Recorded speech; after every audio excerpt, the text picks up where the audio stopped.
Assalamualaikum, hi guys, magandang tanghali po sa lahat. Pangunguha po tayo ngayon ng talbos ng kamote. Gugulayin natin mamaya. Gagawin ko siya guys, tinola. Ayan, kukuha ako dyan sa bakuran.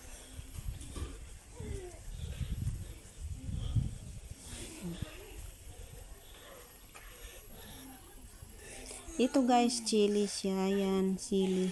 O ayan, pumipitas na ako ng ano. Marami na kasing dahon. Kaya namitas kami guys ng asawa ko. Siya yung taga-video sa akin. Ayan guys. Nangunguha ako. May kasama pa akong aso dyan. Na yung aso namin na inalagaan namin yan.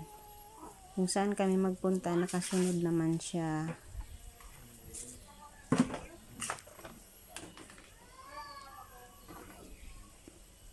Tanghaling tapat guys, medyo mainit sa labas. Kaya tiniis ko na lang yung init. Pinsan bilad-bilad din tayo sa araw, di ba? Para naman umitim tayo, charat. Hindi, actually maitim talaga tayo. Kayo manggi talaga tayo mga Pilipina, ganon. Nangunguha ko guys dito ng ng talbos ng kamote. Mayroon din naman doon sa sa tabi ng bahay talbos ng kalabasa. Ayun, ginugulay ko din siya minsan. May papaya din diyan kami, yan sa tabi ng saging. Yan.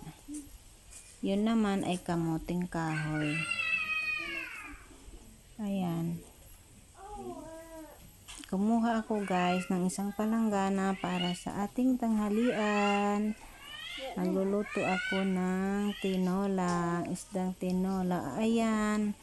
Tapos na, kaya pauwi na ako sa bahay. Diyan lang naman sa yun, malapit lang.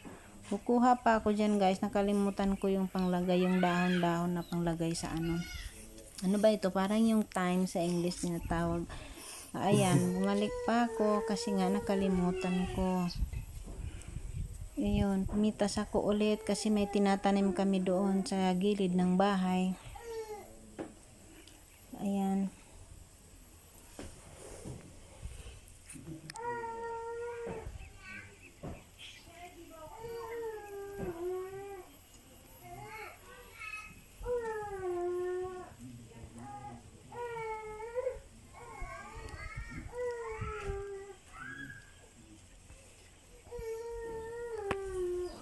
Ayan guys, pauwi na ako. Habang naglalakad ako, ayan, binibidyoan ako ng aking asawa, yung aking videographer, yung asawa ko. Ayan, akit na ako sa bahay. Medyo mainit talaga guys sa labas. Ay, super init. Pinagpapawisan ako dyan. Kahit na sandali lang ako sa labas, mga ilang minuto lang. Ayan, gagawin na natin. Sisimulan na natin yung may isda ako dyan guys.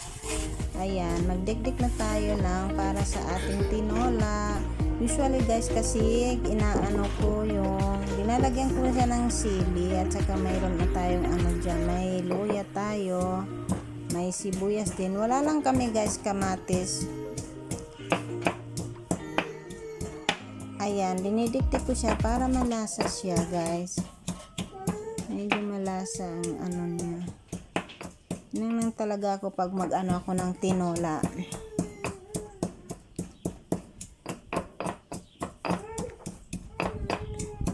Subukan nyo din guys kung kung gusto nyo ng ganyan, lagyan ng sili. Masarap siya guys pag medyo maanghang siya. Huwag nyo naman damihan, mga konting lang, katamtaman lang. Ayan yung isda na namin kanina. So ayan ang ating lulutuin ngayong araw. Naka-ready na guys yung yung tubig sa sa kasirola. Nilagyan ko na rin guys ng mga ayan, lalagyan ko siya ng asin, ng tubig, kunting lang. Katamtaman lang guys na tubig. Ayan, may sibuyas na siya. May sibuyas na siya. Ayan, lalagyan ko na guys ng bitsin, ng konting bitsin lang. Ayan, tapos yan, isasalang ko na siya sa apoy. Yan, sakalan namin. Sandali lang siya guys, tapos maluluto na rin yan. Hintayin lang natin ng ilang minuto. So guys, habang nag-aano ako, nagpapainit ako ng tubig ng tinola. So, lilinisan na natin yung isda. Hihiwain ko na rin siya guys ng mga maliliit para hahatiin ko na siya. Yan, tanggalan natin ng hasang. Siyempre, gano'n naman tayo, diba? Tatanggalin natin, no, na. Tsaka yung laman loob, guys, para hindi siya madumi pag nakaano.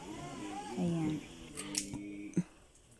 Yung araw, yan lang ang aanuhin namin, konti lang. Tinatanggalan ko siya, guys, ginugunting ko yung mga gilid-gilid niya, yung mga ano, kasi ayoko nang mahaba. Depende rin sa inyo, kung gusto niyo wag nyo na lang tanggalin. Pero sa akin talaga guys, my own version is tinatanggalan ko siya.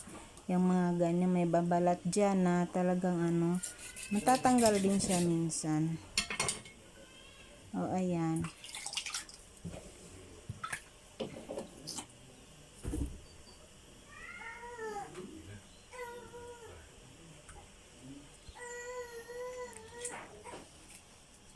Ito kasi guys, yung inaano ko, mahilig akong magluto. Minsan kasi yung biyanan ko yung nagluluto. Minsan naman ay ako, kung hindi ako busy. Yan. Pero ngayong araw, biyanan ko muna mag-aalaga kay baby at ako yung nagluluto. Yung asawa ko kasi guys, dito ngayon siya. Hindi siya pumasok sa trabaho. Day off niya kasi ngayon. Pwede rin siya magtrabaho doon sa kabila kung gusto niya. O, ayan na yung kamote guys na natin kanina. Pinitas ko kanina. Yan. Hihiwain na natin siya at aanuhin na natin. Ano ba itong tawag dito? Yung ayan. Yan. Ginawa ko. Nakalimutan ko. Ano ba itong tawag dito? Yan. Bubukbukin ba yan? Ano ba yan? O, yan. Ganyan kasi guys yung ginagawa namin pag tinola lang. Pwede din naman guys na wag na lang ganituhin. Ganyan gawin. Ay. Ito na, ilalagay na natin yung isda. Kasi kumulo na guys yung tubig. Kaya nilagay ko na yung isda. Nilagyan ko ng konting suka para naman masarap siya. May konting maasim-asim siya. Ganun kasi guys yung paborito ko. At yan, nang kumulo na yung tubig, nilagay ko na rin yung dahon ng kamote. Yan guys, ilang minuto lang nang hintayin natin, maluluto na siya. At ready na ating tanghalian. Ayan guys, magpiprito na ako ng isda. Yung kanina dalawa lang, ipiprito ko lang siya guys. Ipiprito ko na lang siya. Ito yung isda na kanina. May laman pa dyan na ipiprito ko na, isasama ko na siya. Hihiwain ko muna guys yan. Tapos lagyan ko na lang siya ng konting asin kasi wala kaming bawang. Naubusan kasi yung bawang, naubos. Kaya hindi ko na nilagyan ng bawang. Asin lang guys is okay na yun. Sa prito. Pag wala kayong mga sangkap. So ayan guys, pinirito ko na.